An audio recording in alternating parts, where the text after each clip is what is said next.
Yeah, good morning, everyone. It's my pleasure, sorry, this microphone, to chair this first session of the morning, which promises actually to become a theory panel, maybe. So one thing I've been asked by the organizers to do is to remind you of the questionnaires. So if you have not yet filled in the questionnaire, which you find in your conference package, please do so and drop it with someone at the exit. So to start us off, I'd like to begin, before I turn over the word to our speakers, to start us off with a few quotes and observations I have about nudging, which fit our panel's theme, autonomy versus technocracy. So in my view, nudging builds on a social imaginary of the always deficient consummate citizen. In Nudge, Sunstein and Taylor say, and I quote, that they present a brief glimpse of human fallibility and I quote again, of busy people trying to cope in a complex world. And indeed, I think it's true that we experience ourselves as always not beautiful enough, not fit enough, not saving enough, not coping well enough with childcare and work, and not writing good enough or not writing fast enough as academics. So I just recently bought a book about how to write a lot. So in this state of deficiency, which is taken as a fact rather than a social construct, science provides us with an explanation why we are so deficient. So maybe we think too fast or we suffer from the hot-cold empathy gap. And then nudging provides us or provides governments with a way to help us become the citizen consumer we want to be. And here I'd like to again quote from page 50 of the book, where it says, in some situations, people may even want the government to help them deal with their self-control problems. Quote end. So, and this takes me to my second point, why we might worry that nudging consolidates technocratic governance and forecloses reflection about which choices matter. And I quote again, this time from page 247. So the potential for beneficial nudging also depends on the ability of the nudgers to make good guesses about what is best for the nudgees. In general, nudgers will be able to make good guesses when they have much more expertise at their disposal and when the differences in the individual's tastes and preferences are either not very big, nearly everyone prefers chocolate ice cream to licorice, or when differences in tastes and needs can be easily detected. So for myself, I have to say I quite like licorice. And I also worry about the World Bank guessing, for example, about the preferences, about the poor. And then to offer expert help, given that poverty imposes a tax on the poor's intelligence. And that's exactly what the recent World Bank development report states, that poverty imposes a tax on intelligence. But even if we accept, or let's just accept that it's true that differences in preferences are not that big, that indeed we all strive for health and wealth and consumer choice, maybe this correspondence in preferences rather attests to the poverty of real choice?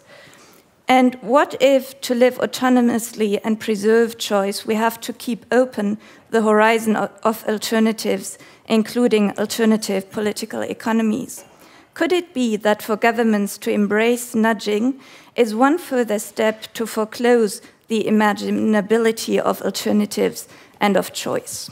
So these were just my short observations, and now I turn over to Professor Heinig, who will start with the first presentation. Hans-Michael Heinig is Professor of Public Law and Ecclesiastical Law at the Georg August University, Göttingen. Thank you, Isabel. Chris told me just a few minutes ago I seems to be a little bit obsessed with paternalism, or with the topic of paternalism, and maybe that's true. I read the title, Libertarian Paternalism Revisited, and I thought I had to talk about this now. But There is the underlying theme in my short presentation, which is about autonomy versus social welfare state, and it fits with the introduction, I think. And so the title is not quite, well, it's a little bit tricky to focus technocracy, because the master trump in Sunstein's theory is not technocracy, but social welfare, and we have to talk about this, I think. So we already discussed paternalism a little bit, and I want to present first a short introduction into the philosophical discourse about it, so that everyone knows what we are talking about. What does paternalism mean, and where is the problem? In social philosophy, paternalism is understood as an action that affects others on sole or at least main behalf of others against or without their will. Paternalism does not need to entail constraint. It includes positive behavioral incentives as well. The crucial feature for paternalism is a third person's protection from himself. Where's the problem? The order of a free, democratic, and pluralistic society is commonly determined by the concept of normative individualism. I'm not sure what the next... Yeah. We come to this. The individual is free to follow the leadings of his inclinations and interests. Governmental limitations of this freedom require justification. Such a justification can quite easily be successful according to the no-harm principle. The exercise of someone's freedom must not offend a third person's rights. Whereas governmental paternalism, meaning someone else's protection from himself, can only be justified under limited conditions in terms of normative individualism. A veritable debate in political philosophy and theory turns around the question which conditions shall be demanded and which forms of paternalism can be legitimized. The scholars differentiate between motives and aims of the intervention, as we heard yesterday, as well between its several manifestations. Is the intervention merely aimed at the adjustment of temporarily superior knowledge?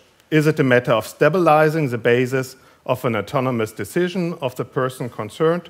Or is it epistemic superiority of a collective power to the term claimed? Is it merely aimed to retardation or at a definitive loss of autonomy? That are the questions which are on the table. To John Stuart Mill, founder of the discussion around paternalism, it was clear that children and the mentally ill have to be protected from themselves. Against the average citizen, however, retarding interventions to adjust lacks of information should be allowed at the most.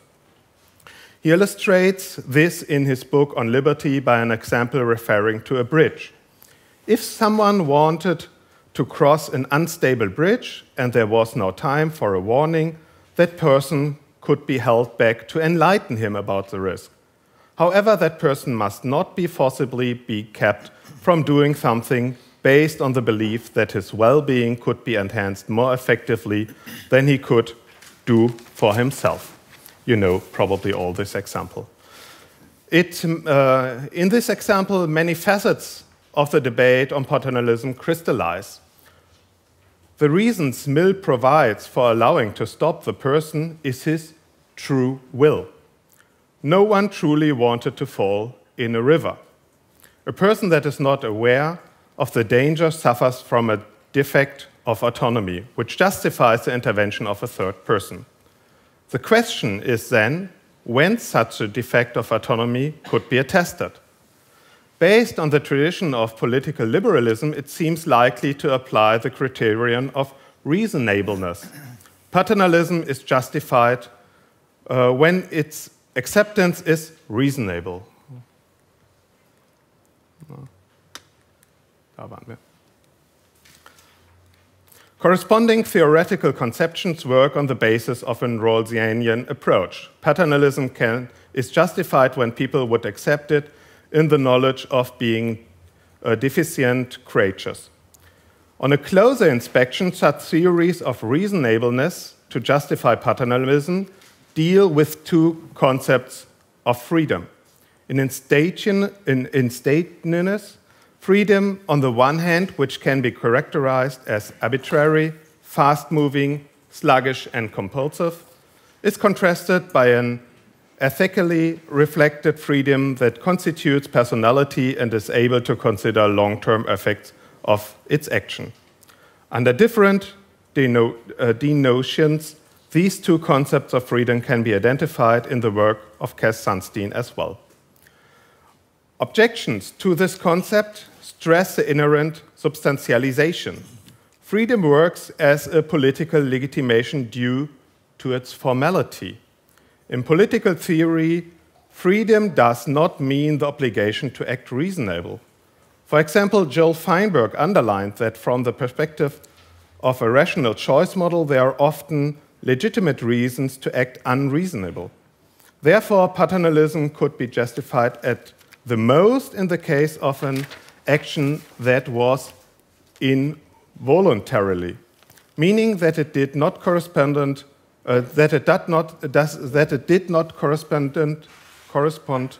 the requirements of a perfectly voluntary choice.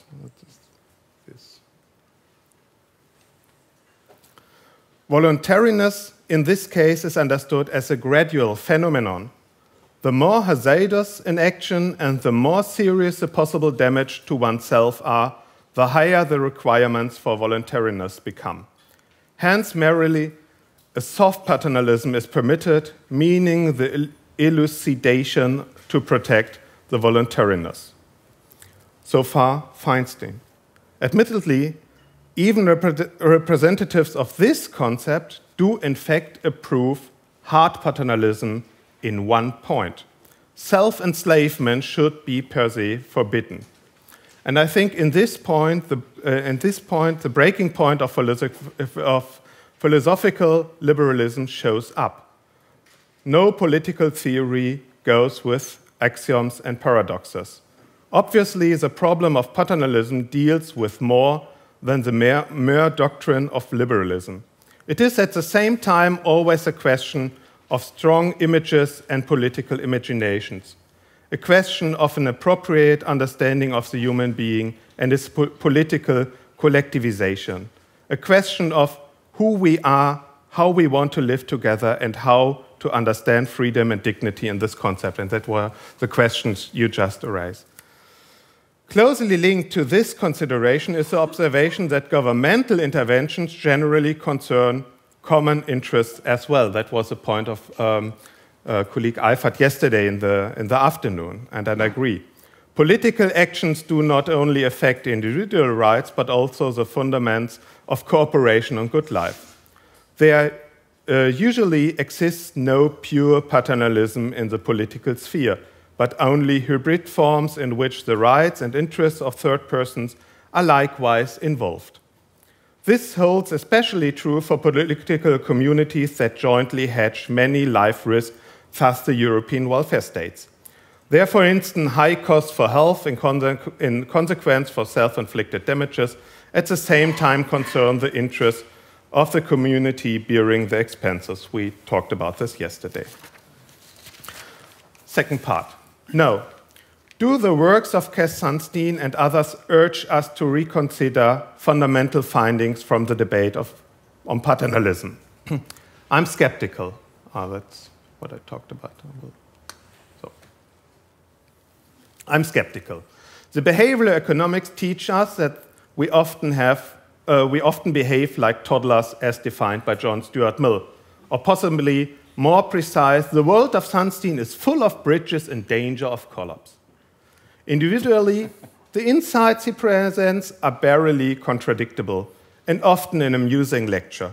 His concepts of nudging result in a clever method of governance which works likewise unideologically and effective.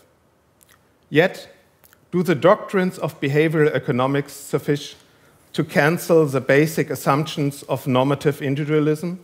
Is it from a perspective of a normative political theory plausible to broaden the possibilities for governmental interventions indefinitely with recourse to the insights of behavioral economics and this seems to be, for me, a crucial point. Sunstein believes that the no-harm principle is based on an epistemic mistake. According to him, John Stuart Mill is refuted in assuming that the individual knew better than a third person what is best for himself. Well, empirical, this may be correct. However, most normative political theories well presume a counterfactual concept of freedom, which does not per se consider normal behavior as a deviance in need of correction. The normative claim of this transcendental and deontological concepts of freedom empirically cannot be contested effectively, neither by the findings of brain research nor by behavioral economics.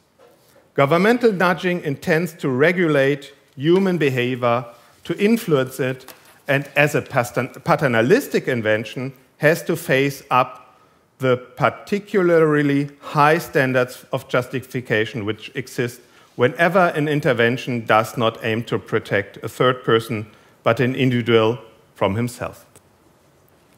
Last part.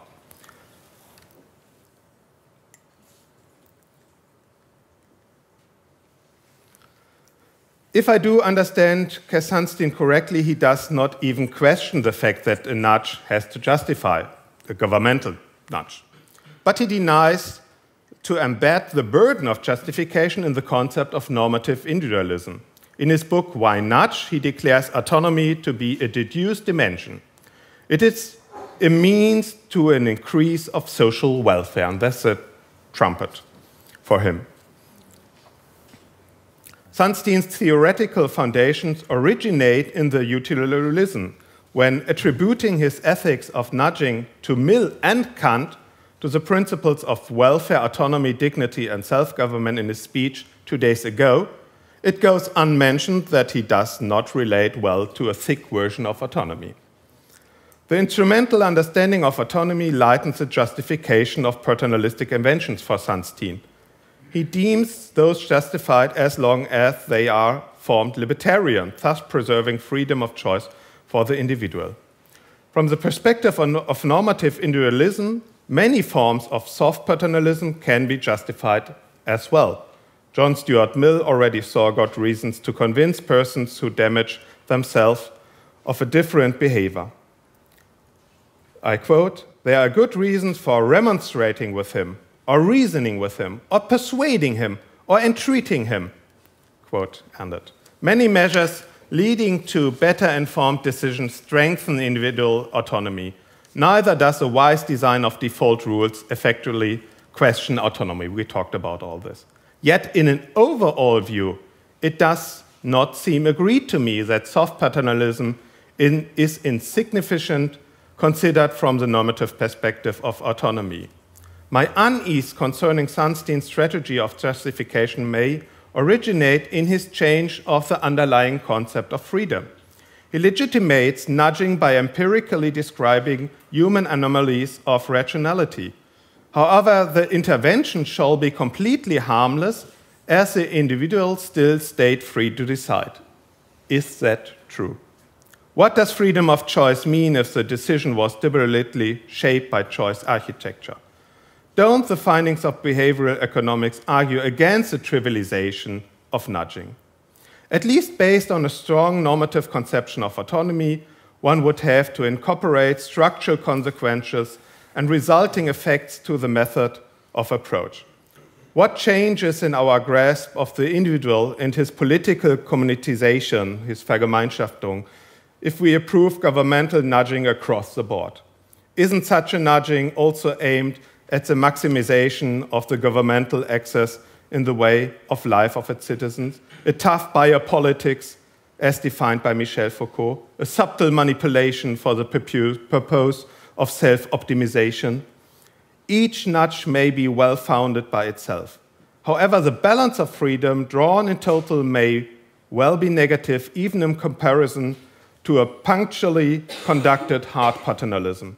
Democracy and the rule of law have cultivated plenty of provisions to ensure the freedom of citizens against governmental instructions and prohibitions. Concerning the soft power of nudging, on the other hand, there are no comparable devices so far. Democratic legitimation and the possibility to act in opposition to the nudge are necessary, however, not sufficient safeguards. Perhaps we would need anti-nudging nudges, transparency by means of nudging warnings. But what is a nudge supposed to be good for then? Thanks for your attention.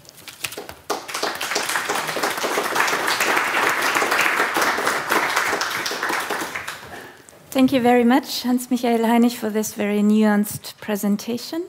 I now turn over the word to Robert Neumann. Robert Neumann is an economist and a postdoc at Technische University Dresden. He wrote his doctoral thesis on the theoretical and empirical foundations of libertarian paternalism. Thank you. I will stand up.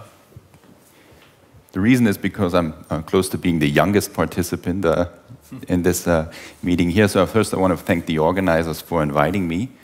And I guess I'm supposed to be the only trained economist who wrote his PhD about the subject of nudging, but at an institute of sociology, which is a weird combination somehow.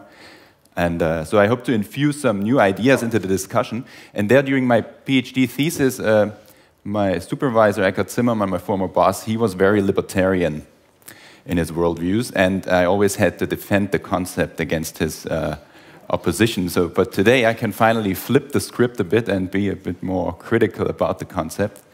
And I want to ask them, what I will talk about is basically a couple of questions that I think require some answers or some deep thinking about them, so we can achieve basically a legitimate choice architecture. So these questions will be asked more from a perspective from the disciplines where I have experience and where I'm working in, of course, sociology, institutional economics, and a bit of organizational studies. So less from a legal perspective, in a sense. But and these questions are basically asked more about how to nudge in a good way, or an efficient or in a legitimate way, and less about the point whether to nudge at all. But these questions appear to address the latter point. So I just want to emphasize that I'm not really that critical of the concept, but I find a lot of deficiencies in the process of implementing those policies. And the questions are basically those two. They are kind of connected to each other. So the first one, of course, are the aims of behavioral economics actually, and subsequent behavioral regulations, actually achieved? And the second one that follows up on that is whether the regulatory framework actually takes into account all the potential causes for certain choice anomalies that basically build the framework of the nudging approach. So the first question, just to recap the idea of behavioral economics, is to bring new insights into economics, mainly from psychology, but also from some other disciplines, to basically improve economic modeling, improve or enrich the empirical assumption of economic models. And yeah, the key findings, I guess everybody knows that the choice anomalies that have been found during the experiments in the lab or in the field of the economic model of choice, or as sociologists call it, the narrow rational choice, the narrow version of rational choice theory, they are not simply idiosyncratic departures of the theory, but they're basically systematic features of human decision-making, so they have to be somehow reflected in the framework. Those two quite famous overview articles there, just to mention them again. And the problem now starts that, and that's also acknowledged by Sunstein and Thaler in their concept, is that to think about the new nudging policies in a welfare economics framework, this basically is based on the idea that, or rests on the reference point that all observed actions are basically performed within this framework of the revealed preferences axiom. So as if everybody has maximized or optimized. And from that point on, the observed actions serve as the reference point to answer normative questions within the welfare economics program. And as it said in the citation there, also the libertarian paternalists, I would call them that way, they do not always equate revealed preferences with welfare. That's their main point, because the assumptions that of the revealed preferences axiom basically well, they are false, right? There's the empirical evidence most of the time. Not every time, but there's a lot of evidence for these choice anomalies. But you can ask now, what's now the alternative for this pretty important feature of positive economics posited by Milton Friedman, right? What is objectively as possible? You can ask that. And I mean, there are some hints in the books, right? As also Isabel said, that good guesses, self-conscious efforts to identify a certain desirable direction, this is kind of vague, right? And if they then introduce new choice architecture and individuals take the new course of action, whether those nudges work or are welfare enhancing basically remains tied to the, as judged by themselves, right? Remains tied to the traditional approach of welfare economics. So basically the reference point to answer a normative question within this framework, and Kerstenstein has emphasized that, is somehow the perspective of welfare analysis and welfare economics. And that remains tied to this principle of the revealed preferences axiom, which is empirically not that valid anymore, maybe. And so the first question basically, I think the answer would be that the aim of behavioral economics has not yet been achieved to introduce like a new innovative criterion for, or to psychologically enrich the analysis of certain welfare states. Because it really remains tied to this traditional approach of narrow economic choice models. And this raises certain questions, which the first one is kind of provocative. Are we really debiasing here the individuals or more the theory? Right? I mean, we introduced new government interventions so that the predictions of the narrow choice models, or the new narrow rational choice theory, again, correctly predict those choices. It's provocative, right? You can't really find an answer for that. I think a more useful question would be, if you have several defaults or several ways of framing a situation or introducing new information, what's the criterion to choose the one which is best? Kerstenstein would argue that it's based on welfare analysis, but this is based on revealed preferences axiom, and this is kind of partially false empirically. So these represent open questions in my mind. The second point which follows up on that is the idea, does the framework really account for all the empirical evidences tied to these anomalies? So usually these anomalies are basically explained with a reference to those dual process models of information processing stemming from social psychology, and there are various notions about that. I just listed 3 of them, right? This notion whether humans versus econs, system 1, system 2, or as Russell Fazio called it, the automatic spontaneous versus the rational calculative modus of information processing. So they do a good job of explaining those anomalies of economic choice models, but they do also a good job of explaining a lot of other behaviors or choice behaviors, for instance, like strong attitude-behavior relationships or unconditional norm following. They do a good job of accounting for these phenomena as well. And following up on that, there's always this emphasis that, as mentioned also by Professor Heinig, that sometimes it's rational to be ignorant, right? To not include every information and calculate about the ends, but to judge or basically decide with the goal of an appropriate action. And this sort of social rationality is basically can also be explained via those models of dual process, those dual process models of information processing. So, but behavioral economics so far and the libertarian paternalists are rather, well, they only tell parts of the story in some sense.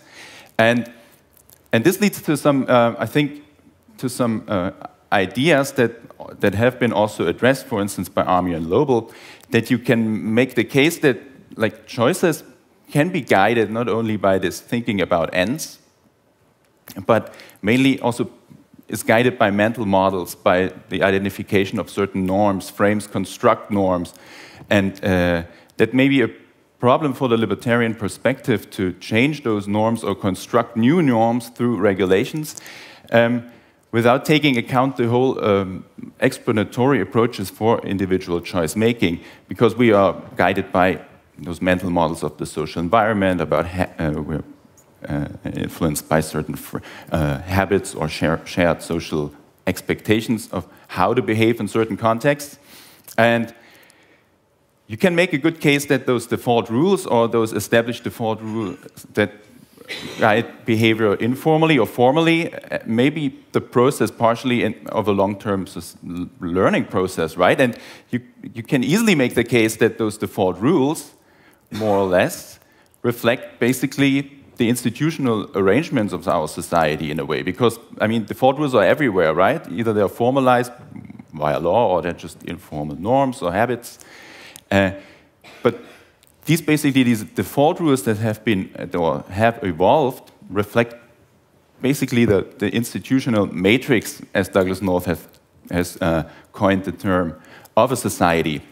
And you have to keep in mind that those institutions within those explanatory approaches, for instance, in institutional economics, those institutions have evolved to overcome bounded rationality of the individual actors.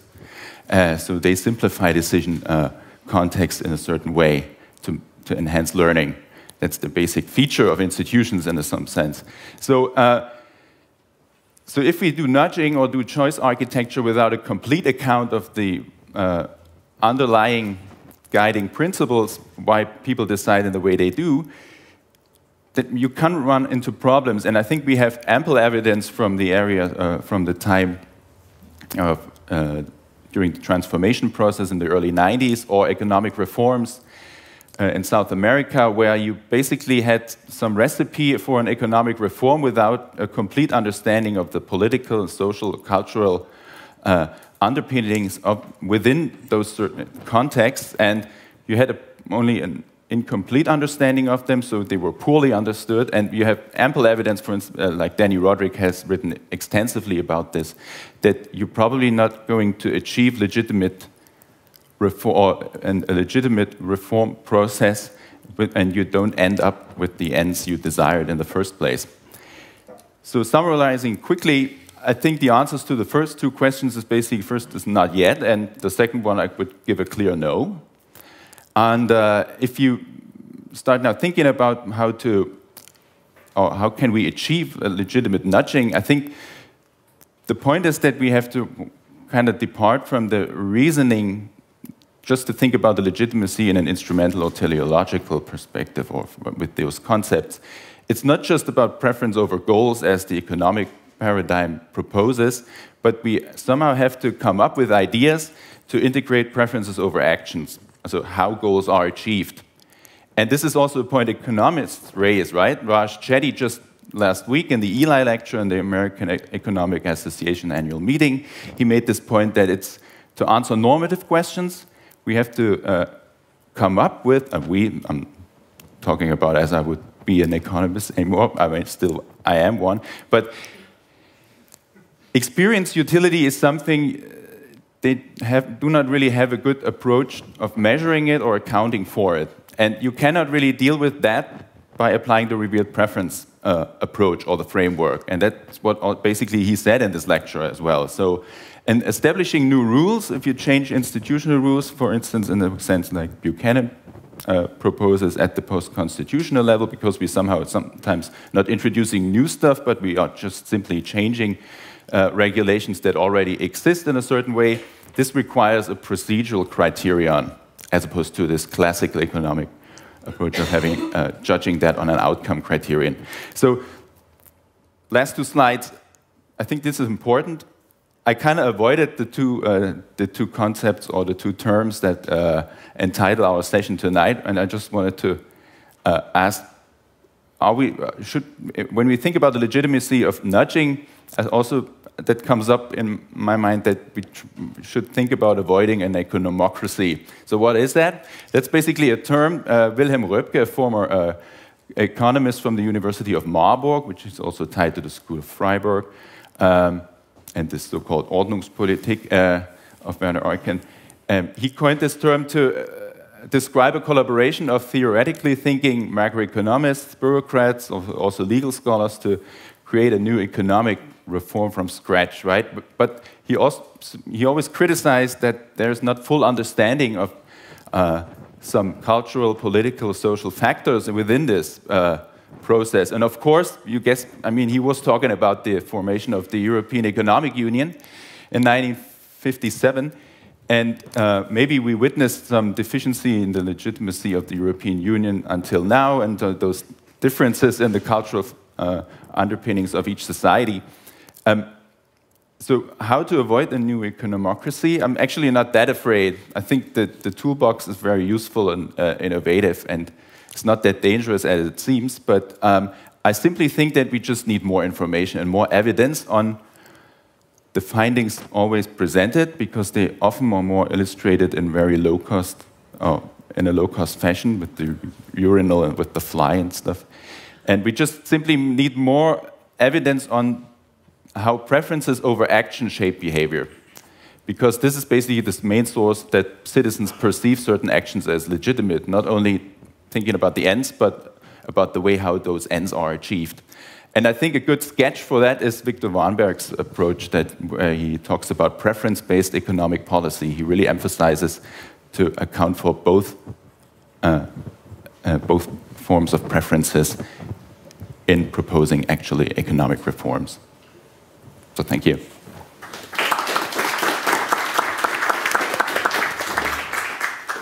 Do you need that? Yeah. Okay. Thank you very much for this critical view on implementation of nudging. We now come to our final presentation by Christopher McCrudden. Christopher McCrudden is professor of law at various institutions, but currently is a fellow at the Wissenschaftskolleg zu Berlin. Thank you very much, and thank you for the invitation. Thank you also to the organizers for what's really been a very, very interesting conversation over the last 2 days. So I'll begin with a working definition of nudging, so that you can at least be clear what I think it is. So a public policy intervention constitutes a nudge, I think, if it meets 5 criteria. So first, the intervention must not restrict choice. Second, the intervention must be in the interests of the person being nudged. Third, the intervention involves a change in the architecture or environment in which the choice of the person being nudged is made. Fourth, the intervention engages with a particular psychological insight. And it was that Isabel mentioned in her introduction. And that insight is that individuals may not act as wholly rational beings. And fifth and last, the intervention should not significantly change the economic or other incentives of the person being nudged. I'll just repeat that last one, that the intervention should not significantly change the economic or other incentives of the person being nudged. So my principal focus is going to be on Cass Sunstein's 2014 book called Why Nudge? There's 2 different books. The first with his colleague, the second, the Storrs Lectures at Yale University Law School. And it's called Why Nudge? The Politics of Libertarian Paternalism. And I'm concerned with the ethics of Sunstein's proposals. So that's how I intended to begin the discussion until yesterday. And on the basis of yesterday's discussion, I have a real problem. On the basis of the discussion, I really don't know what to make of nudging in the following respect. So for me, there are 2 Cass Sunsteins. On the one hand, nudging is either an extra mechanism in regulation that's fairly straightforward, interesting in a sort of trivial way, flies in urinals, non-ideological, uncontroversial, and I have to say, not very interesting academically. Interesting from a policy perspective, but not very interesting academically. Or it's quite radical, not at all straightforward, ideological, worrying, and very interesting from an academic perspective. So which is it? So what I think we saw in evidence on the lecture on Monday was the first. And what I think we're seeing in the book is the second. So I'm going to argue at least that it's the second. I should say that this is obviously the skeleton of a longer paper which is on the Verfassungsblog. So think of this as like speed dating, right? I have to say enough to keep you interested, right? For you then to go to the blog and read the longer. I have no experience of speed dating, I have to say. This is in case my wife is listening. So debates about the ethics of nudging, as I've defined it, seem paradoxical. Both supporters and opponents invoke the concept of human dignity in support of their respective positions. So this disagreement over whether nudging conforms with human dignity is critical. After all, the concept of human dignity is a foundation of international and European human rights law, as well as many systems of national constitutional rights. I'm speaking in Berlin. And human dignity is also extensively resorted to, I think increasingly, in contemporary political life.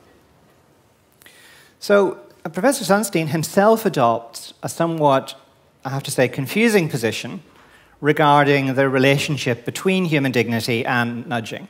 His baseline position is that nudging is not incompatible with human dignity. But he also goes further, seeing nudging as supporting the idea of human dignity. So his understanding of dignity, I think, is also confusing, at least to me. And he supports at various times at least 3 different substantive concepts of dignity. So the first, and this is in the book, the first understands dignity essentially as involving respect for human agency and autonomous decision-making. So that essentially brings it into dignity as autonomy. Second understanding of human dignity is one of requiring respect for others in the sense that others shouldn't be treated in such a way as to insult them or demean them. So think of that as dignity as non-humiliation. And that was what was in evidence in the lecture on Monday night.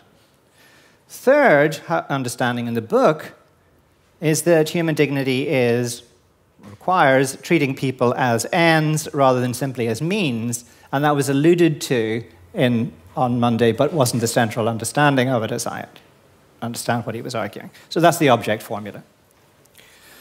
So each of these formulations, of course, has advocates who distinguish their favorite approach as fundamentally different from the others. So Sunstein, however, adopts all of them at the same time without understanding any apparent recognition that they constitute different and potentially conflicting understandings of dignity. So the reason for this apparent slackness, conceptual slackness, subsequently becomes apparent, I think. Ultimately, he's not really interested in the concepts, I think, because he regards human dignity, and I think also autonomy, in whatever of these guises it's presented conceptually, as merely rhetorical flourish. Primarily a way of appealing to emotions, which clearly makes him very uneasy. So he regards whatever rational substance dignity may have as amounting simply to advocating human welfare and subject to trade-offs with other aspects of welfare. So reducing dignity to welfare, I think, is an important move in Professor Sunstein's advocacy of nudging. And that's why I've concentrated on it. Why? Well, in reducing human dignity to human welfare, he's back to the sphere of cost-benefit analysis, with which I think he's ultimately a lot more comfortable. But achieving this leaves in its wake a remarkably impoverished understanding of human dignity. So in the context of nudging, it completely misses, as I read it, and to take just one example, why someone would want to be able to choose to do good, for example, to give blood, donate organs after death, for the right reasons, as understood by that individual, rather than be nudged into choosing to do it for the government's reasons. So in other words, what I'm suggesting is that means is often as important as the end, and that dignity is actually attaching in this context to the means question. So in these contexts, nudging entails, in my former colleague Karen Young's pithy phrase, the cultivation of inauthentic virtues. So the British government's organ donation task force considered the potential impact of an opt-out system for organ donations in the UK, a classic nudge approach. In recommending against such an approach, the task force report drew attention to the powerful evidence, I'm quoting, that it had received from recipients of organs who stressed their need to know that organs had been freely given by donors and their families, and from donor families who often find, they said, great comfort in being an active part of the decision to donate. So there are two basic forms of nudging, and my concerns, I have to say, relate particularly to one of those forms only.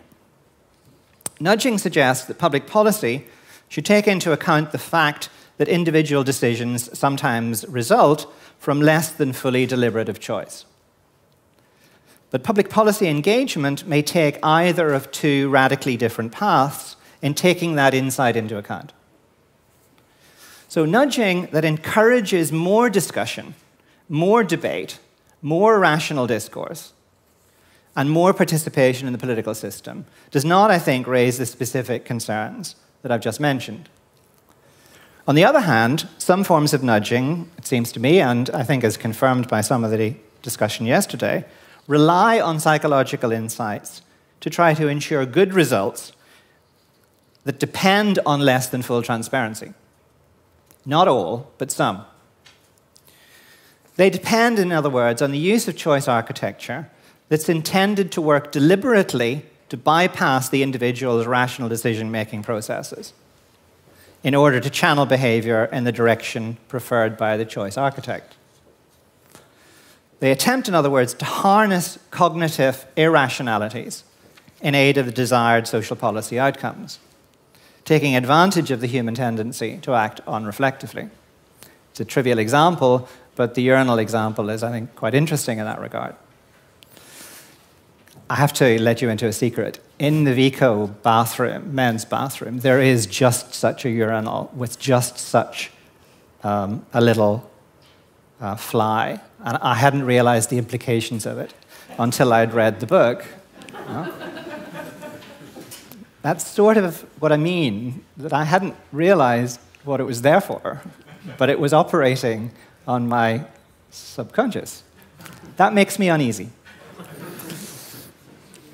I'll mention three further aspects of Sunstein's approach before considering the implications of a thicker conception of human dignity for both forms of nudging. Despite its subtitle, the subtitle, I remind you, is The Politics of Libertarian Paternalism. There's practically no discussion of the current political economy of nudging in the book.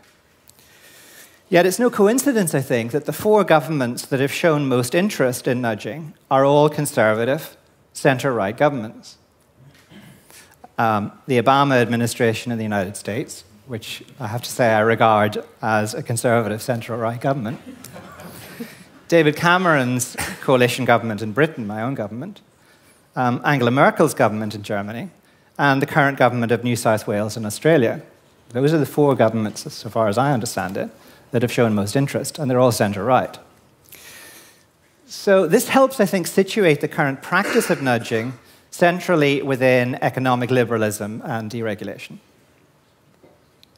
Whether that's Sunstein's own political agenda is unclear, but I suspect it is. Nudging as an alternative to much traditional regulation, to mandates and economic-based regulation, for example. Nudging, rather than traditional regulation, he says in the book, should be the default position And that traditional regulation can only be justified if supported by much stronger evidence than that which is presented in favor of nudging itself. So his is not, in other words, just a collection of good ideas, slightly quirky, it seems, but a general theory of regulation. And that theory seems to be underpinned to a significant degree by an ideology of economic liberalism. However, in Sunstein's case, I think, this is a little bit of cheap psychology, but let's try it. As well as, I think, in the case of the other four governments that I've mentioned, it appears to be economic liberalism with a human face.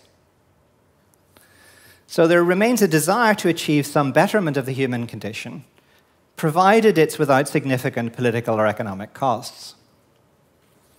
So given that caveat, Sunstein's optimism that nudging will operate with openness and transparency is, I think, strange. We should expect rather that methods of nudging will be chosen that operate under the political radar and that aim to achieve results manipulatively rather than transparently. And there's a tone, I think, of barely disguised skepticism and frustration with the democratic decision-making in the book. It's particularly noteworthy, I think, how those benefiting from regulation are described. They're seldom described as citizens, a description that emphasizes their political status and their active participation in choosing and controlling those they elect. They're much more frequently described, I have to say, slightly nerdishly. I actually did a word count in the book. They're much more frequently described as consumers, emphasizing their role as market actors, and somewhat passive ones at that. So, thus, one of the principal arguments supporting traditional regulation, as we saw yesterday, that as citizens, we impose constraints on ourselves through electing officials who will regulate in our collective interests, is simply set to one side. So as a result, it would be unsurprising if an approach to nudging were taken that in practice emphasizes technocratic as opposed to democratic legitimacy, given that the latter is so much more open than the former to the emotions of which Sunstein is so suspicious. Except, of course, where it can be used manipulatively by regulators. Another aspect of Sunstein's book, I think, that is also more understandable if we understand nudging as growing from a specifically American political economy. In his anxiety to defend nudging against accusations of strong paternalism, he cedes significant ground to the libertarian right wing, particularly its American variant. So it's this group, often associated with and funded by corporate business interests, which essentially frames the issues that Sunstein discusses, with, I have to say, somewhat bizarre results, at least to my European eyes. So thus Sunstein sees much traditional regulation as problematic because he analyzes it as strongly paternalistic, particularly in limiting the freedom of choice of consumers for their own good. But this is very strange, I think, for two reasons, some of which were discussed yesterday as well. First, traditional regulation is usually based on preventing harms resulting from producers. Regulation that's targeted by government at commercial organizations can hardly be regarded as raising, I think, any significant concerns about paternalism. In Sunstein's view of the world, however, producers sometimes simply drop out of the picture, and with them the harm that they can cause, leaving only the ostensibly paternalistic relationship between government and the consumer to be worried about. So in prominent examples, Sunstein largely sets to one side the triangular relationship of government, producer, and consumer.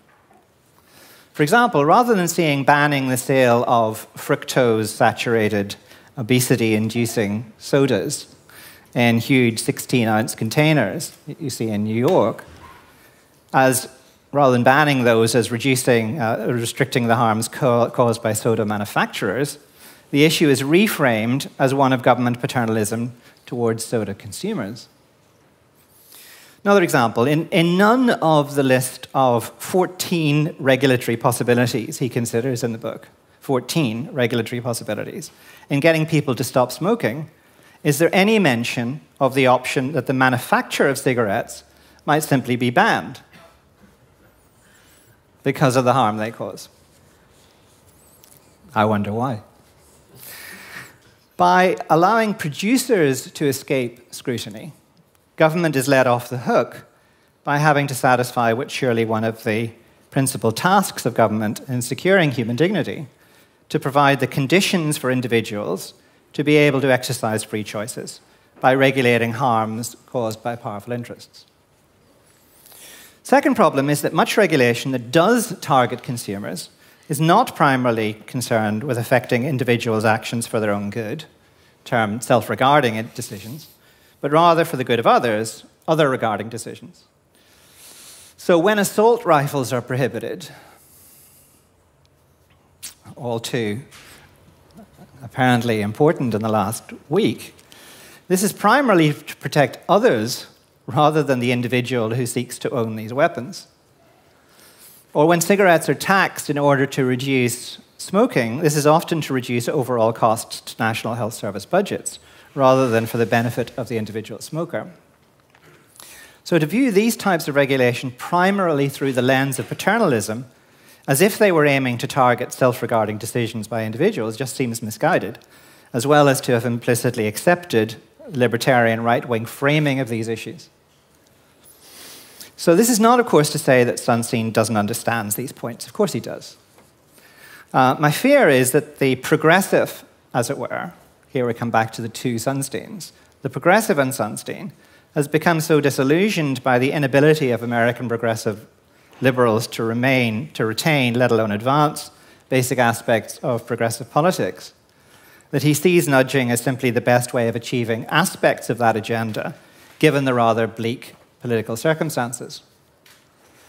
So Why Nudge, the book, 2014 book, reads to me, in other words, as an admission of defeat, an analysis driven by despair, the only way of furthering a progressive liberal agenda in the current context of American politics, and one that therefore prizes manipulation and under-the-radar activity, because open, transparent electoral politics stands no chance of success whatsoever of delivering a progressive agenda. So, in the American context, that analysis may well be correct, unfortunately. But if that is what's driving Sunstein, it would be much more straightforward, I think, to come out and say this directly, rather than to address it in language that implies that it's not situated in a particularly American political moment. So those of us with a somewhat less bleak view of the possibilities of democratic politics in our own countries should be anxious to resist the import of such a method of regulation so imbued with particularistic American values and context. So that may, of course, be optimistic. Perhaps we in Europe are now in a situation where, as a result of economic globalization, we must accept that we too are unable to regulate multinationals and other powerful interests. Maybe that's right. And that we're reduced to having to view the world through disillusioned American liberal eyes. But we should not simply assume this. And we certainly should not structure our entire regulatory system around this assumption. Third worrying, and you'll be glad to know the last, worrying feature of the book relates to the use of empirical evidence.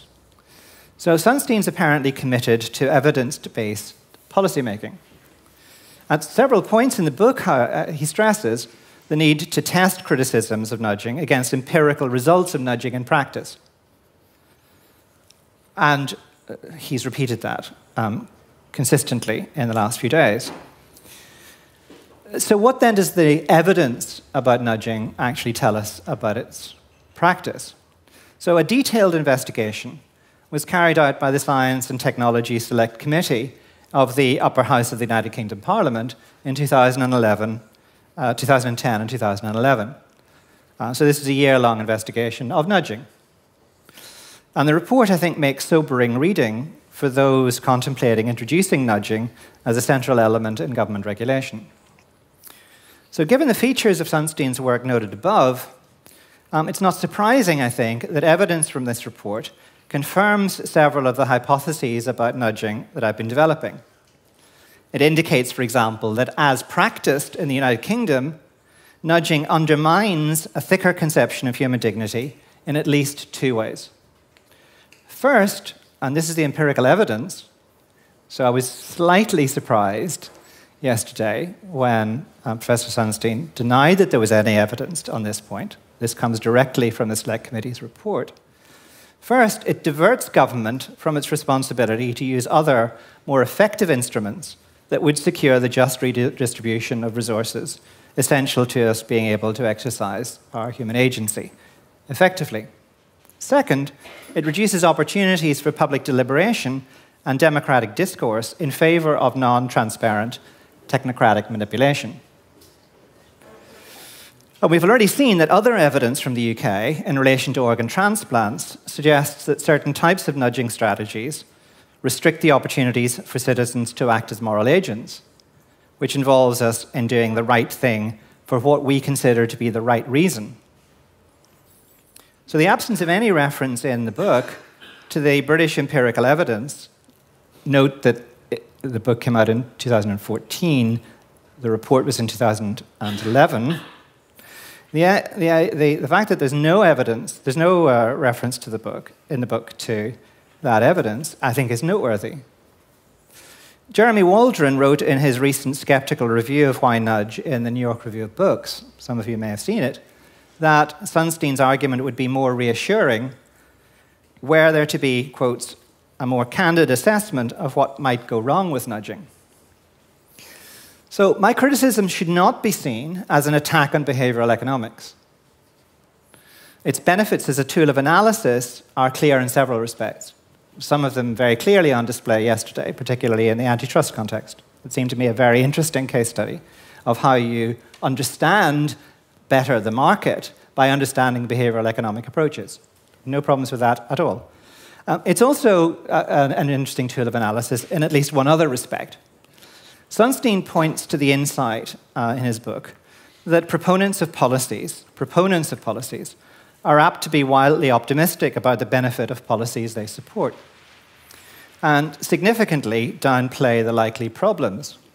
I think that insight, let's call it a behavioral economics insight, is all too evident in Sunstein's own work on nudging. But there's a deeper problem. Critics of nudging, I think, are right to challenge Sunstein's thin and reductionist understanding of human dignity. If it's to be used, we should espouse a thicker understanding, adopting a much more complex conception of the person and of the role of government in furthering the common good. So in those jurisdictions that incorporate this thicker conception of human dignity, nudging may also, of course, encounter legal difficulties, which we heard about yesterday. For Sunstein, die Würde des Menschen ist antastbar, which is quite important, clearly in some contexts. Constitutional and human rights legalities aside, those seeking to pursue progressive politics should, I'd suggest, reject nudging in favor of regulation that's more transparent, more effective, more European, more democratic, and that allows us to act more fully as fully moral agents. Thank you.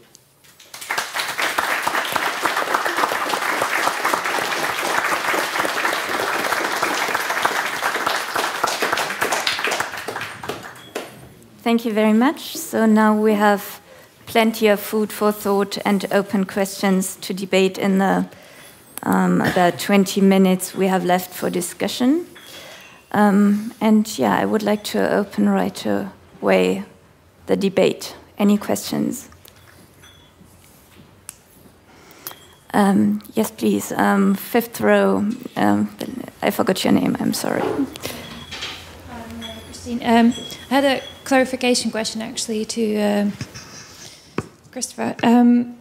You referred to the evidence in UK organ donation case, which is really interesting, and I found your statement very, very interesting, and I agree to most of your points. I just wanted to clarify, because you referred to evidence from I think that was a consumer survey about what people who received the donated organs and their families said, and I actually was thinking, well, families are sort of paternalistic in their own right. I mean, how do they know what the individual would choose? But I was wondering whether that meant that the decision on whether the default is objectionable should be based on some evidence, that sort of evidence of revealed preferences, or whether it was objectionable on the grounds of some first principles. So, for example, we could all agree that these sorts of decisions should always be made actively. So just a nudging by inertia is wrong. Because I was wondering, because in some other countries you may get consumer survey results that says 80% of respondents agree that they would love to donate their organs, but they usually just don't get to it. So there is an inertia problem. So whether you think in those cases nudging or using defaults that exploit inertia would be justified, or whether we should go back to that first principle and say, well, actually, we think all these decisions should be made actively. Thank you. Do you want us to respond as the questions arise? Yeah, there are not too many questions yet. So I think maybe there are two different issues that are being raised. One issue I think is how was the decision by the task force itself made? It's slightly complicated, as these things often are, because there's two different pieces of reports that were produced. There's the survey responses, the kind of legal and evidence-based element, which is published separately from the actual assessment by the committee as to what to do with the policy, and they ultimately recommended against it. So the latter, it doesn't very clearly, I have to say, link to the former. Right? So the evidence is presented, there's a legal analysis, there's an empirical evidence analysis. But as to which bits of that actually drove the task force to decide as they did, it isn't clear, at least to me. Yeah? So then we come to the second question, which is the normative question about what I would do. It's sort of almost irrelevant what I would do. I'm not going to be in a position to do it. I think probably I would place some effect. I'd give some influence to the consumer surveys. I mean, I'm not a great believer in deciding policy on the basis of consumer surveys, generally. But in this context, I think it's not irrelevant, let's put it that way, that one should take it into account, but that ultimately I would decide on the basis of first principles, not on revealed consumer choice. Okay, I now have Gertrude Löbe-Wolf on my list. I perfectly agree with your analysis of the political context of the theory of nudging and in which this theory can be so successful. I think your presentation had two aspects. There is a sense in which nudging isn't enough, where advocating nudging is being too liberal, and there is another aspect where, well, perhaps it's not too paternalistic, but too manipulative. Now, on the latter side, I wonder whether you haven't been overgeneralizing in a way. I think nudging can be an expression of autonomy rather than a restriction of one. Even as an individual, I can nudge myself. If I have a problem with too many drinks a day, I might decide to put all the alcoholic beverages in a drawer with a key and hand the key over to my husband and say, never open it before 8 p.m. So that, and I know that and I know that if I went to him at 6 p.m. and said, I'm going to get a divorce if you don't give me the key now, he would probably give me the key. But, I would still, probably, yes, I hope so. But I would still, I think, have rather effectively nudged myself not to drink before 8 p.m. So if I can do that individually, why couldn't a society decide to do this collectively? There may be individuals who didn't want to be nudged that way, but maybe in other respects, like as an individual, I would like information on sweets as to how much sugar and fat there is in them. And I cannot individually force a company to print a symbol which would inform me about that on the box. So why couldn't we collectively take that decision? So the question is just, don't we underestimate? I feel that sometimes general skepticism against nudging is fed by some sort of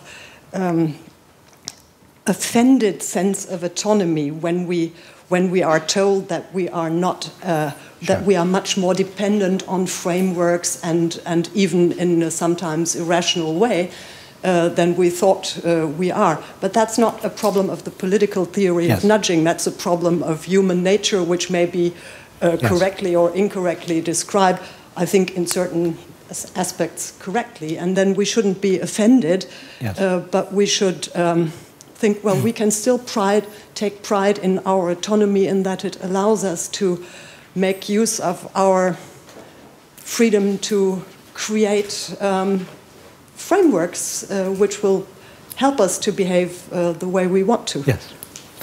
I completely agree. I think I may not have been sufficiently clear in indicating that I have complete agreement with that. What I did say, you remember, was that there were two different kinds of nudges. And that nudges that encourage more discussion, more debate, more rational discourse, more participation, and so on, seem to me entirely acceptable. So I think what you've been describing is very much in that category. So my concern about the manipulative aspects is not a concern with nudging tout court, not across the board, but rather particular forms of nudging. Now, how much of that dominates in the actual political economy of nudging, I think will vary from country to country. My concern in linking it to the political economy is that given that political economy, thank you for agreeing, you may end up actually preferring the more manipulative because it's seen to be an alternative to democratic politics, an alternative to more autonomy, increasing measures. So I completely agree with your analysis. Okay, so Hans-Michael Heinig has an immediate reaction. Second thought, it's not only the manipulation, it's also that promoting nudging means to widen the scope of governmental intervention. So there's a difference between my smartphone apps that nudge me and the government and using the possibilities of nudging. And I think it's there is a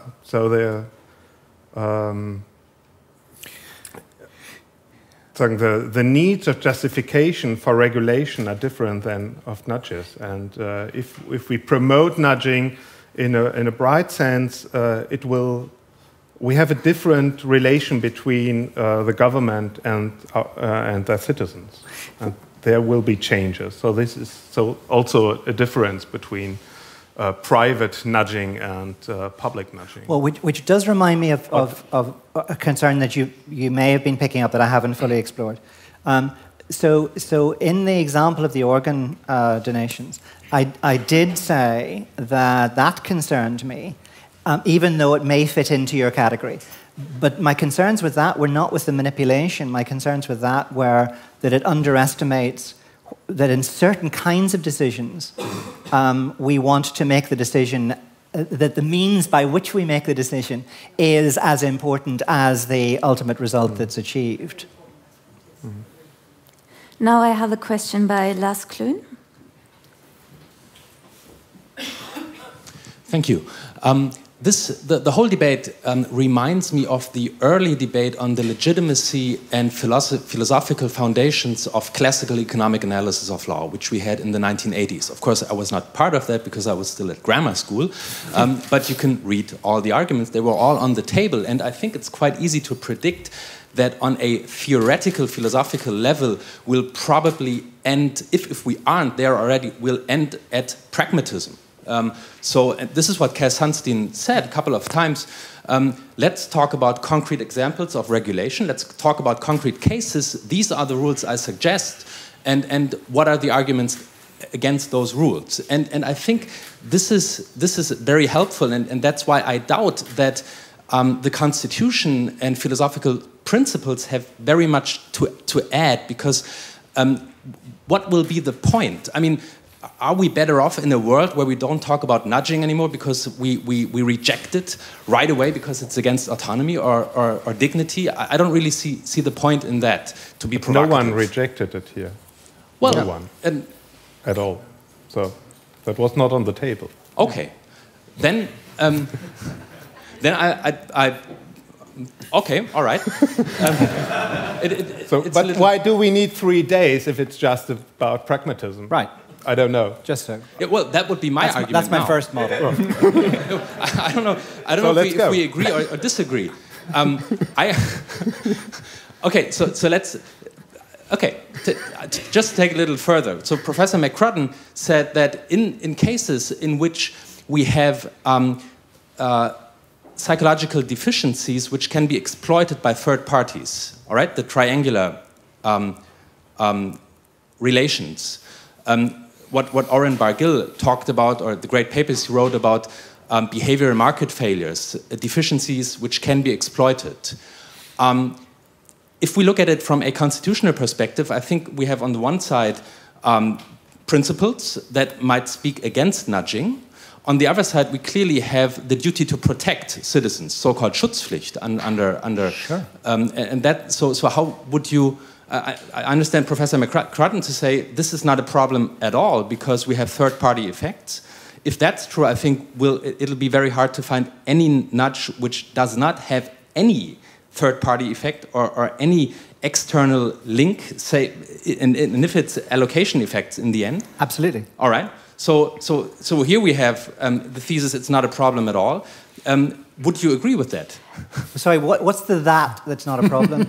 Sorry? What's the that's not a problem? I'm not sure what the that is. That I'm saying is not a problem. Those if we intervene and try to protect people from their own deficiencies to prevent harmful third-party effects, that's not a problem under the principles you were talking about in this debate.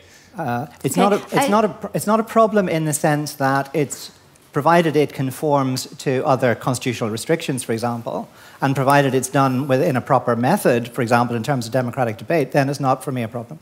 I have quite a long list of questions now, so I suggest maybe we collect a few more and then you answer them together. So now I had a question here by the gentleman with a red backpack. Yeah. Good identification mark. I also go by the name Philip Hacker. I'm from Humboldt University. I'm really Sure. No worries. I had a quick question. Thanks for your illuminating talks, all of you. I was wondering, Robert, on going beyond the general, traditional welfare criterion. It's right that revealed preference theory has many defects and many difficulties. So couldn't we try to bring normative theory to bear on these points? I mean, there's a host of discussions of ranking different states in normative theory, such as in deliberative democracy theory as advanced by Habermas, for example, which was discussed by Anne van Aken in a paper. Or if you want to stick more closely to the welfare paradigm, I mean, Amartya Sen, for example, has proposed, various ways of, in his weak equity axiom and the basic capabilities approach and so on. Might that be something that could contribute to a richer theoretical understanding of that goes beyond the general welfare paradigm? Okay, let's now take in addition the questions by Johanna Wolf and André Lang, and I would like to ask everyone to try and be short. Hi, thank you for your input this morning. I have a question to Michael Heinig. If I understood you correctly, you two, you and your neighbor, I think that both of you are a bit skeptical about applying the behavioral economics when regulating human behavior by the state. But if I understood you correctly, you both have different arguments for your skepticism. Your argument, please correct me if I got it wrong. Your argument was that the behavioral economics are not always right in what they say about reality or what they say about how people really behave, and we need to have more information on that, and we have to do more research, and we have to include more scientific work. And if I understood you correctly, and that's what I want to ask you, you seem not really to be interested in what the other sciences find out about how how human beings really behave, but that jurisprudence could just do what it's supposed to do without taking account of these findings of other sciences. And I would like to know whether I've understood you correctly. And to add that, not only in cases like the Google, I mean, that's of course an obvious example where every lawyer would take into account because it's interpretation of market participants. Of course, then we can apply the economics. That's for sure. But I mean, in this sense of regulating human behavior by the state, do we have to know how humans really behave, or can we have a theoretical concept of human behavior? I hope that was clear. Andre Lang?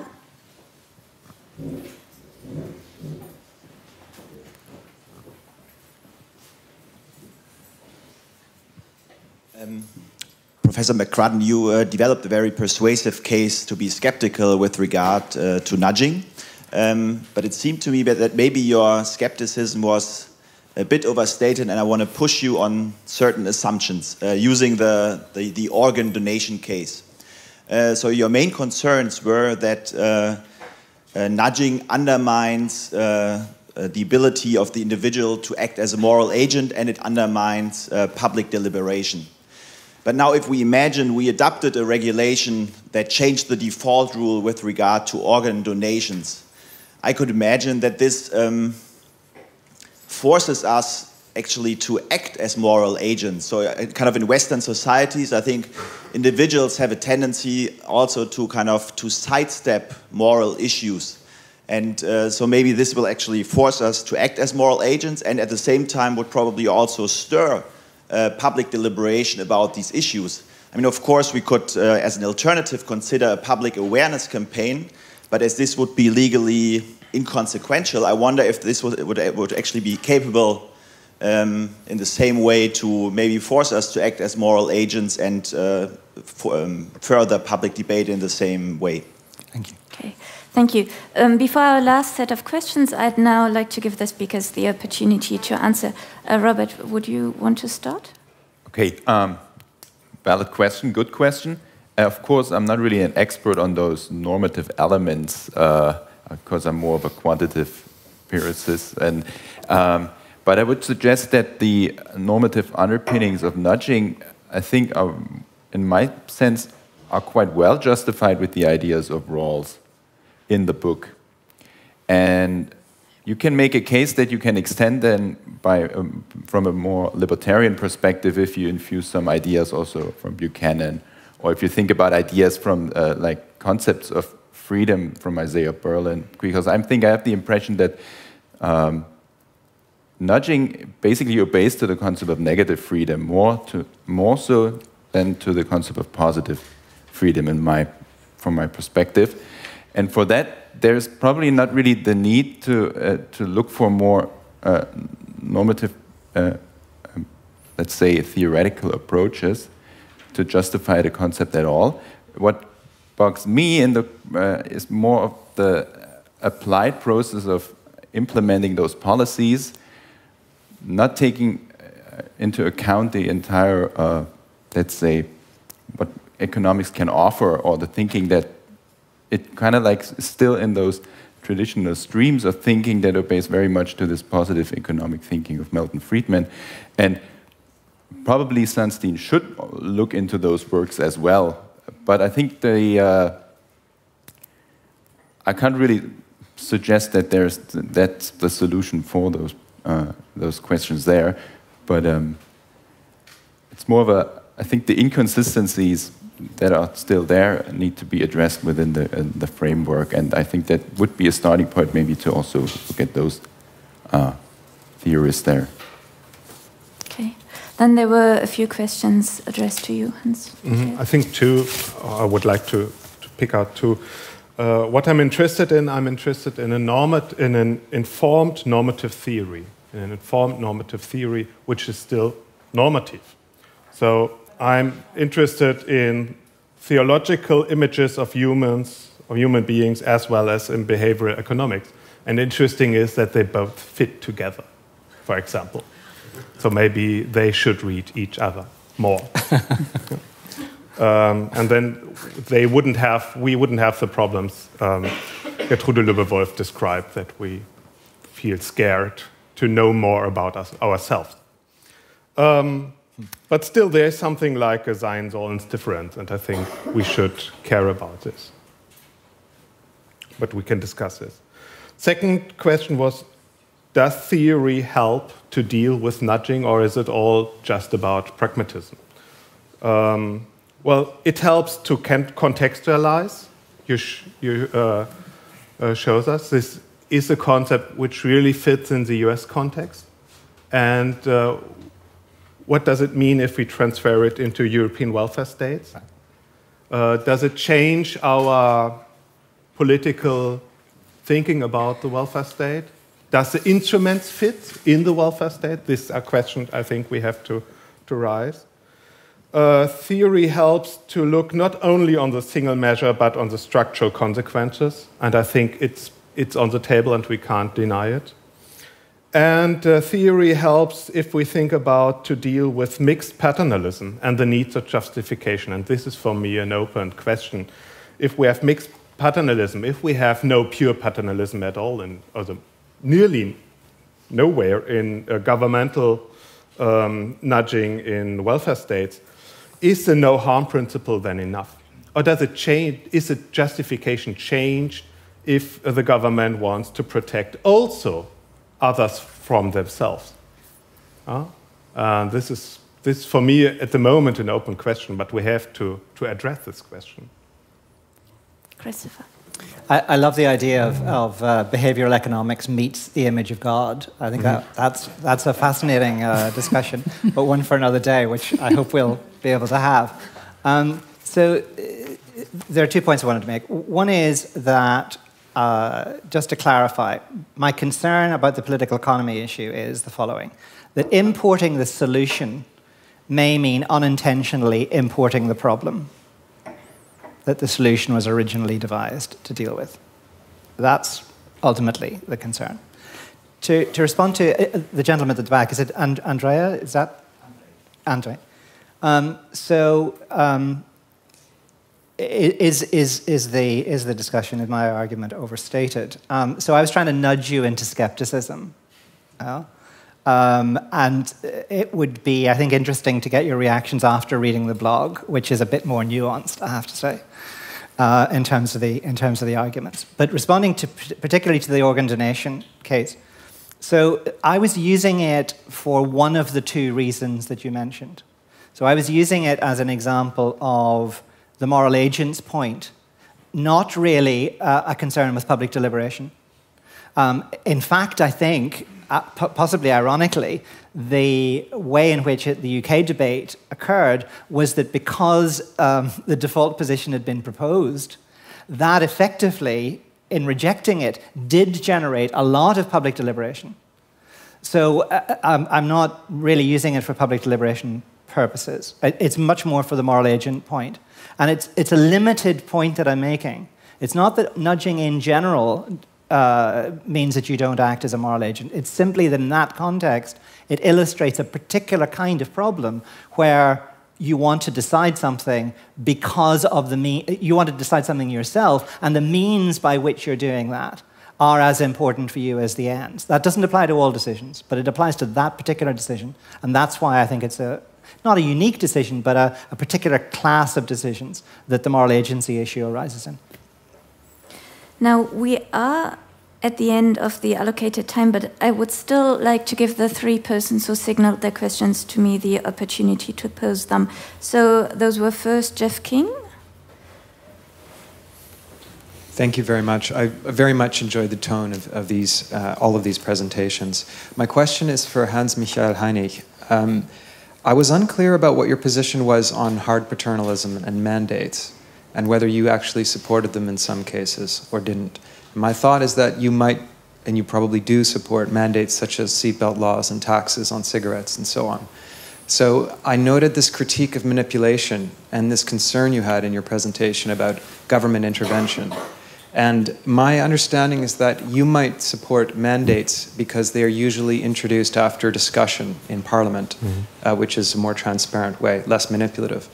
But if you accept the premise that we should be concerned about government intervention, which I don't accept, I mean, in a very weak way I might accept it, but if you accept that premise, then I wonder if the Liberal cannot push back and say, but these mandates are much more intrusive than nudging. And we can use disclosure to take care of the transparency problem in nudging.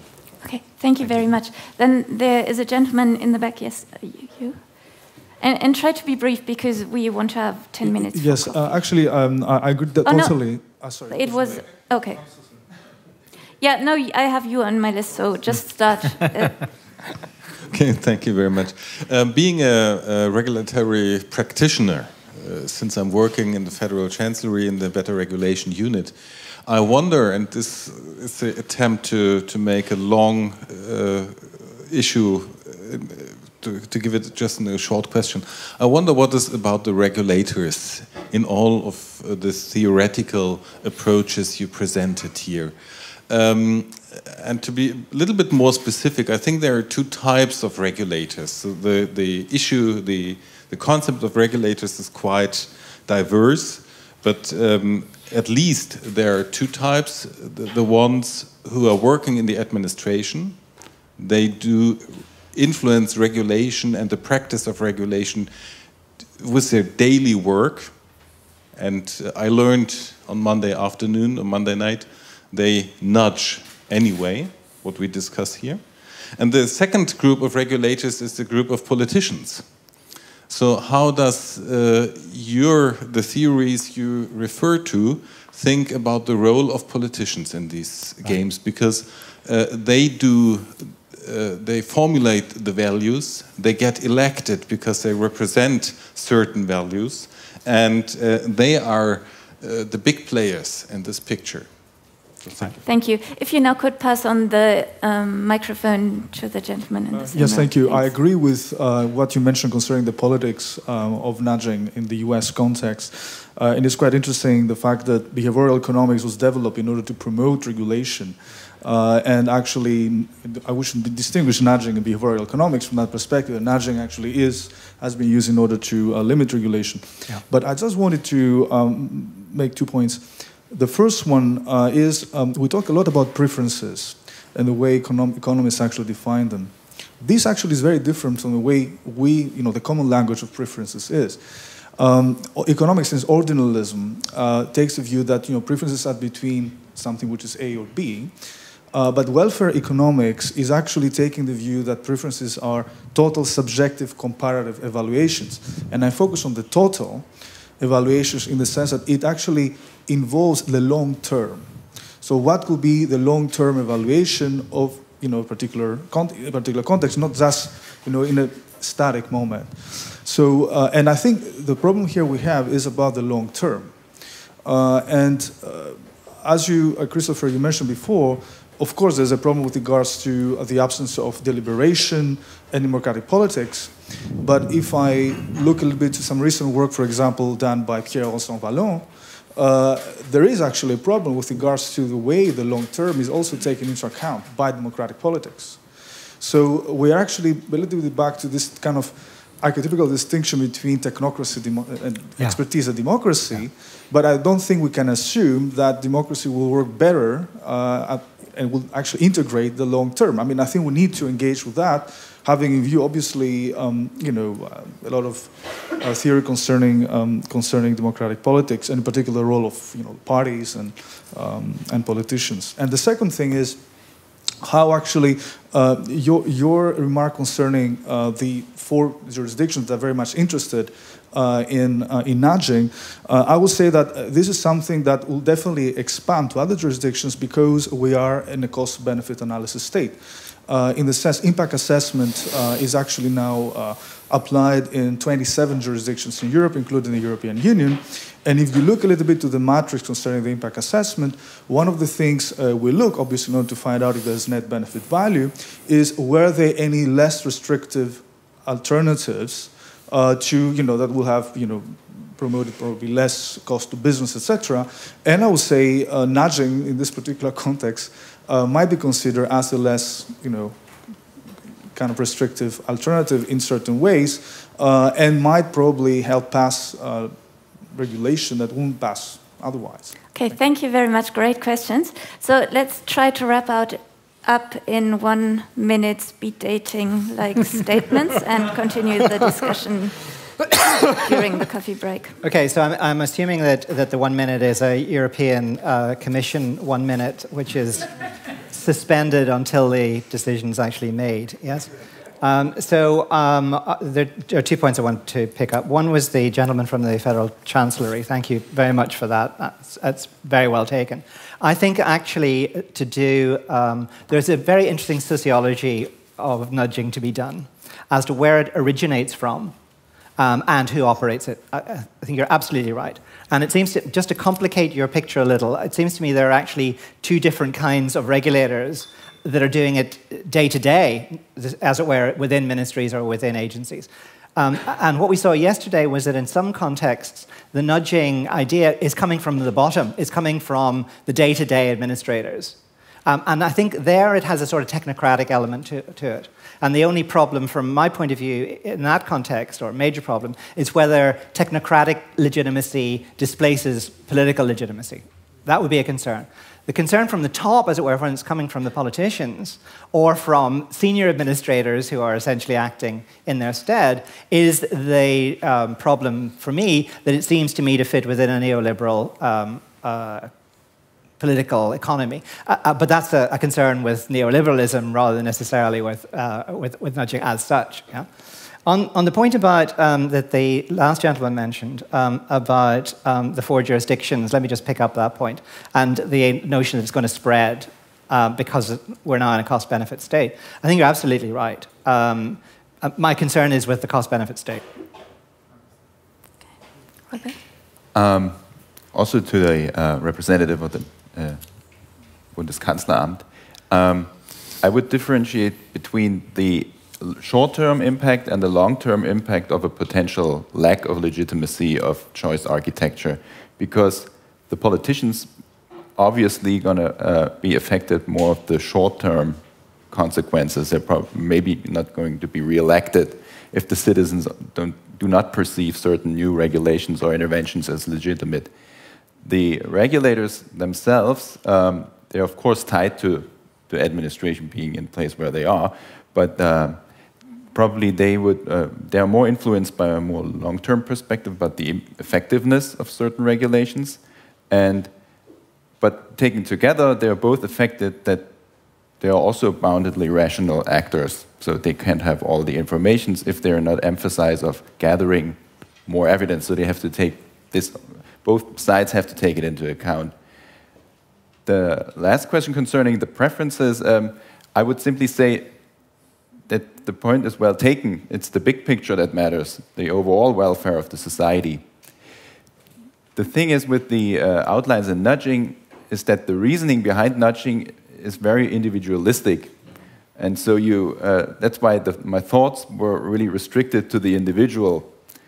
It's well taken that you do welfare analysis and cost-benefit analysis, but these arguments are not well reflected within I think, in the justification of the concept in the books. But it's a very individualistic perspective. That's why you have to take into account like the whole picture there at this individual level. Right. Hans-Michael, you have the last word. Okay. An answer to Jeff King. I'm in favor of a concept of autonomy which reflects its own paradoxes and blind spots. And so it's really complicated, of course, otherwise we wouldn't do it. And in the consequence, I think there are cases where hard paternalism is justified. And of course, regulation for things like this.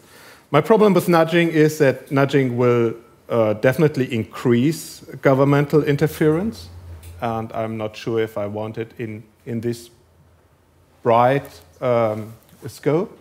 And nudging is sometimes not enough, and I think we agree on this point. And this is, I think, it's a consequence that I'm grown up in a European welfare state, and I'm really in favor for this kind of political imagination.